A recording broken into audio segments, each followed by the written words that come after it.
May nakikitang conflict ang Public Attorney's Office sa investigasyon ng Cebu Police at National Bureau of Investigation sa kaso ng pagpaslang kay Christine Lee Silawan. Pangunahin na ang pinagbasehan ng isinampang kaso. May testigong nakuha ang PNP Cebu, pero ang NBI ay nagbase lamang sa mga sirkumstansya ng pagpatay sa biktima. Yung basihan po ng ipinayad ng NBI ay circumstantial ang ebidensya na ginamit nila doon. Wala ho kami nakita doon na eyewitness na nakakita ng pangyayari.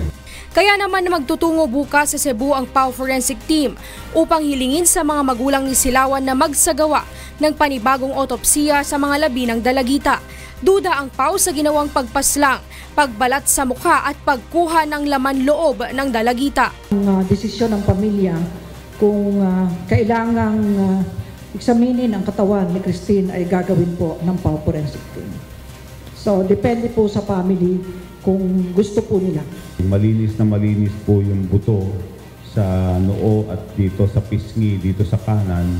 At medyo magaspang po dito sa kanan, sa right side of the neck. Indicating ho na there is something that may have happened after ho na tinanggal yung skin sa mukha.